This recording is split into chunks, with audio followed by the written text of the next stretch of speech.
Do you think that we have our priorities straight?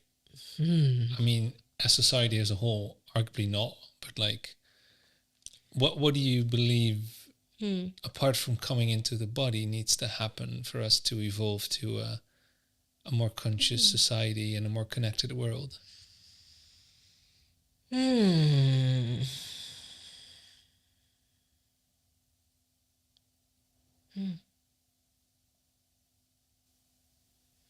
Yeah, well, actually, I don't think there is something else than coming back into the body. Because when you are in the body, fully in your body, you're fully present. You're fully in this moment. And in this moment, you don't have to worry about money, about work, about, I don't know, maybe about food because you're hungry, or but actually there is no worry. At this moment in time, you and I don't have anything to worry about.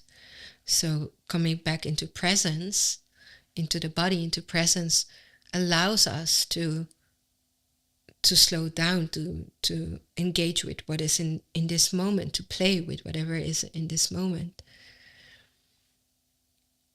It's funny because I realize also that when I speak this out, I'm thinking about what we talked about before. Yes, there are a lot of parts in this world where people, even if they would go into their body, maybe they would find freedom from the identification with what is happening to them, but still they are living in very harsh circumstances. Like there are women that are not in any way allowed to express themselves or to show themselves. There is so much suppression, so maybe there also the only freedom that you can have is the freedom of being fully in your own body, present with whatever is. But it's also hard to be fully in your body when there's, well, I hesitate to use the word trauma now, but when there is so much tension, of course, and all this pain that's coming up, which is why we're in the head, which is why we're always running towards something else, because on a subconscious level, it's too hard to actually stay with that feeling. Yeah, because our bodies are just so super polluted. Our bodies are super polluted by everything that we get in all the ways, get into our systems. If it's music, television, news, food, water, everything. So our bodies are super polluted. Therefore, that's already a very big challenge to be inside of our body, because you don't want to be inside of something that is dirty. And when you realize that it's actually dirty, you have to start doing something about that. That's hard. Like I can only remember like the time that I started this whole journey and came to these realizations, and then had to say goodbye from I don't know, drinking alcohol every day, smoking a pack of cigarettes, using drugs, using food as drugs. So every piece that I became aware of, I needed to change, because when you're aware of it, you cannot keep going with it. And so there already starts a thing that we feel resistance to, right? Because why would I want to change? Like, why would I want to feel? And when I express this, I'm thinking about a conversation that I had with my husband a couple of days ago, and one of the things that he said in that conversation is that one of his friends was like, yeah, but why do you have to feel everything? Like, why do you have, it wasn't even, why do you have to feel everything? Why do you have to explore everything? And how my husband used it at this moment is, yeah, maybe we don't have, like, would it be possible that we just got the wrong memo and we're not supposed to explore everything? And I felt almost panic, like in my heart, I felt almost panic, because I felt I cannot do anything else. Like, my whole existence is about going into the exploration of what is there. So I also don't believe that it's everybody's journey.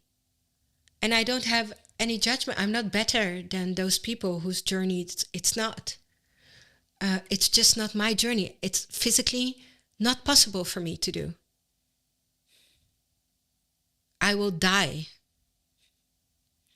It will kill me. It's like oxygen. It's like my oxygen, and always was, even when I was not conscious, like maybe in what we now will mark as spiritually conscious. There, as a little kid, I always wanted to know. I would always read books. I would always go to the library. I would always want to know everything about everything and to find out exactly how it works and why it works like that and why people react like that. And I would feel so much of people's energies and the way they were thinking. And I would just be curious always about what is behind this story. So for me, it's just the way I am like this. Yeah, it's so the same. I just a few weeks ago I had dinner with my mom, and she said we talked about me as a kid, and she was like, "Yeah, when you were very young, you're like, what is this? Why is that? Why is this happening? What all this kind of stuff." And she's like, it was really fun, and it was sometimes really tiring, obviously, as a parent. But yeah, I've always felt that as well. Like, this is just the only thing I can do, the only way my system functions. Yes. And it is at the same time, so I can sometimes long for being able to shut it down and to not be this aware of everything, because when you're aware, you have to come into motion. It's just not physically possible to do anything else. So that sometimes can be a terrible way, and so this is where I understand people that say, okay, you know what, I will put it in the closet and I will not look at it because it's not convenient at this time. But what makes me feel alive is to feel all of it. So bringing everything to full awareness is just, oh yeah, okay. Oh yeah, this is really shit. Oh, I see shit. Oh, this is very beautiful. Oh, I see beauty. And not getting attached to it. Oh, this is beauty. I want to hold it, and I will do everything possible to keep this beauty. Or this is shit. I'm so used to shit. I love shit. I will just carry this shit for the rest of my life because it's so shit. Yeah, and I get to be the victim or whatever, and someone will help me or blah blah yeah, blah. Whatever. Yeah, it's interesting because we try so much in our lives to hold on to what is, to what we're used to an identity.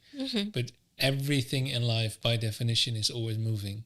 Always changing. Every single cell, every single thing, every single second is moving, changing, flowing, morphing, transforming. Like, this is something it's really beautiful, because every second, I don't know, like the scientific figure to that, but every second, so many cells of you are dying and being reborn. Innate, inevitable, the way life works. Yeah. So we only can go with this energy. We can only co-create with this energy of continuously being brought to death and to life again. It's the holy circle.